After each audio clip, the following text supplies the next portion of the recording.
ಸ್ವಾಗತ. ಇವತ್ತು ನಾನು 1 ಕಪ್ ರಾಗಿ ಹಿಟ್ಟು ಮತ್ತು 2 ಬಾಳೆನಲ್ಲಿ ಐಸ್ ಕ್ರೀಮ್ ಹೇಗೆ ಮಾಡೋದು ಅಂತ ತೋರಿಸ್ಕೊಡ್ತಾ ಇದ್ದೀನಿ. ಇದಕ್ಕೆ ಸಕ್ಕರೆ ಆಗಲಿ ಬೆಲ್ಲ ಆಗಲಿ ಏನು ಯೂಸ್ ಮಾಡಿಲ್ಲ. ಬನ್ನಿ ಹೇಗೆ ಮಾಡೋದು ನೋಡೋಣ. ನಮ್ಮ ಚಾನೆಲ್ನ ಫಸ್ಟ್ ಟೈಮ್ ನೋಡ್ತಿರೋ ಸಬ್ಸ್ಕ್ರೈಬ್ ಮಾಡೋದು ಮರಿಬೇಡಿ. ಲೈಕ್ ಮಾಡಿ, ಶೇರ್ ಮಾಡಿ, ಕಮೆಂಟ್ ಮಾಡಿ. 1 ಕಪ್ ರಾಗಿ ಹಿಟ್ಟನ್ನ ಬಿಸಿ ಮಾಡ್ಕೊಳ್ಳೋಣ. ಇವಾಗ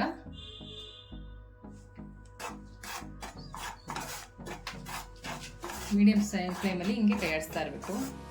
ಒಂದು 5 ನಿಮಿಷ ತೊಗೊಳತ್ತೆ ಬಿಸಿ ಮಾಡ್ಕೊಳ್ಳೋಕ್ಕೆ. ಒಂದು ಸ್ವಲ್ಪ ಬಿಸಿ ಮಾಡ್ಕೋಬೇಕು. ಯಾಕಂದರೆ ಒಂಥರ ಹಸ್ಕಸ್ ವಾಸನೆ ಇರ್ತಲ್ಲ, ಆ ವಾಸನೆ ಹೋಗ್ಬೇಕು. ಅಲ್ಲಿ ತನಕ ಸ್ವಲ್ಪ ಬಿಸಿ ಮಾಡ್ಕೋಬೇಕು ರಾಗಿ ಹಿಟ್ಟನ್ನ. ಇವಾಗ ಆಗಿದೆ. ಈ ರಾಗಿ ಹಿಟ್ಟು ಬಿಸಿ ಮಾಡ್ತಾ ಇದ್ದಂಗೆ ಗಮ್ಮಂತ ಸ್ಮೆಲ್ ಬರುತ್ತೆ. ಅವಾಗ ಆಗಿದೆ ಅಂತ ಅವಾಗ ಸ್ಟವ್ ಆಫ್ ಮಾಡ್ಕೊಂಡ್ಬಿಡ್ಬೇಕು. ನಾನು ಸ್ಟವ್ ಆಫ್ ಮಾಡ್ಕೊತಾ ಇದ್ದೀನಿ.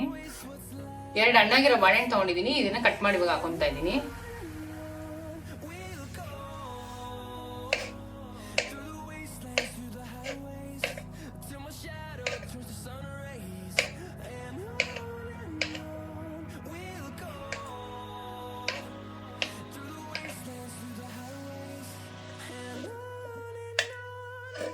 ಇದು ರುಬ್ಕೊಂಬಿಡೋಣ. ಜಾರ್ಗೆ ಹಾಕೊಳ್ಳೋಣ. 10-12 ಬಿಸಿನೀರಲ್ಲಿ ಡೇಟ್ ನೆನೆಸಿಟ್ಕೊಂಡಿದ್ದೀನಿ. ನೀವು ಬೇಕಾದ್ರೆ ಸಿಹಿ ಬೇಕು ಅಂದ್ರೆ ಇನ್ನೊಂದೆರಡು ಜಾಸ್ತಿ ಹಾಕೊಳ್ಳಿ. ಬೇಡ ಕಮ್ಮಿ ತಿನ್ನೋರು ಸ್ವಲ್ಪ ಕಮ್ಮಿ ಹಾಕೊಳ್ಳಿ.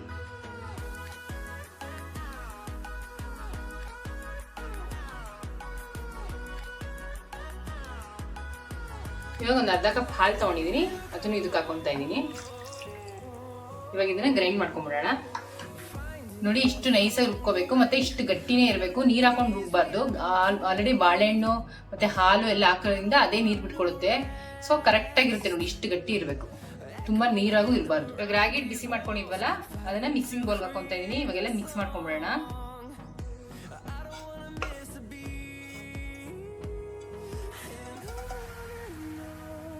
ಇವಾಗ ರುಬ್ಬಿಟ್ಕೊಂಡಿದ್ವಲ್ಲ ಅದನ್ನ ಹಾಕೊಂತಾ ಇದೀನಿ ಒಳಗಡೆ. ಇದನ್ನ ಇವಾಗ ಬೀಟ್ ಮಾಡ್ಕೊಂಡ್ಬಿಡೋಣ.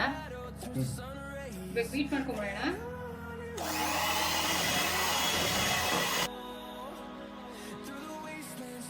ನೋಡಿ, ಇವಾಗ ಬೀಟ್ ಮಾಡ್ಕೊಂಡಾಗಿದೆ.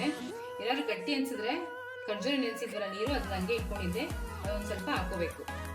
ನೋಡಿ, ಒಂದ್ಸಲಿ ಇವಾಗ ಮಿಕ್ಸ್ ಮಾಡ್ಕೊಳ್ಳೋಣ. ನೋಡಿ, ಕರೆಕ್ಟಾಗಿದೆ. ಇವಾಗ ಇದಕ್ಕೆ ಒಂದೊಂದೇ ಡ್ರೈ ಫ್ರೂಟ್ಸ್ಗಳು ಹಾಕೊಂಡ್ಬಿಡೋಣ. ನೋಡಿ, 1 ಸ್ಪೂನ್ ಬಾದಾಮಿ ಹಾಕೊತಾ ಇದ್ದೀನಿ. ಟೂಟಿ ಫ್ರೂಟಿ ಹಾಕೊತಾ ಇದ್ದೀನಿ. ಟೂಟಿ ಫ್ರೂಟಿ 2 ಸ್ಪೂನ್ ಹಾಕೊತಾ ಇದ್ದೀನಿ. 1 ಟೇಬಲ್ ಸ್ಪೂನ್ ಚಾಕೋ ಚಿಪ್ಸ್ ಹಾಕೊತಾ ಇದ್ದೀನಿ. ಇವಾಗ ಇದನ್ನ ನೀಟಾಗಿ ಮಿಕ್ಸ್ ಮಾಡ್ಕೊಂಡ್ಬಿಡೋಣ.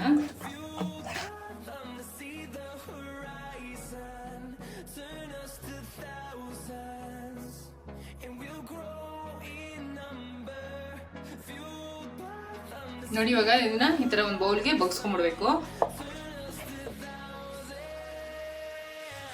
ನೋಡಿ, ಈ ತರ ಎಲ್ಲ ನೀಟಾಗಿ ಸಮ ಮಾಡ್ಕೊಂಡು ಈ ತರ ಒಂದ್ಸರಿ ಟ್ಯಾಪ್ ಮಾಡ್ಕೋಬೇಕು. ಇವಾಗೆಲ್ಲ ಮೇಲೆ ಡ್ರೈ ಫ್ರೂಟ್ಸ್ಗಳು ಹಾಕೊಳ್ಳೋಣ.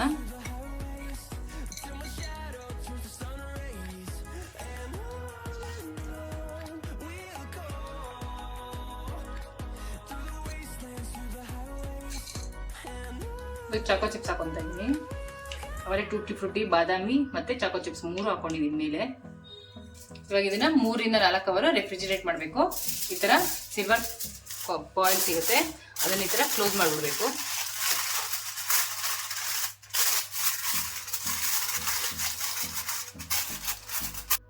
ಫ್ರಿಜ್ಜಲ್ಲಿ ಇಟ್ಟು 3-4 ಅವರ್ ಆಗಿದೆ. ಇವಾಗ ಹೇಗಾಗಿದೆ ಅಂತ ತೆಗೆದು ಓಪನ್ ಮಾಡಿ ನೋಡೋಣ. ವಾವ್, ನೋಡಿ ಎಷ್ಟು ಯಮ್ಮಿ ಆಗಿದೆ ಅಲ್ಲ. ಇವಾಗ ಒಂದ್ಸಲಿ ಸ್ಕೂಪಲ್ಲಿ ತೆಗೆಯೋಣ. ನೋಡಿ ಎಷ್ಟು ಚೆನ್ನಾಗಿದೆ ಅಂತ.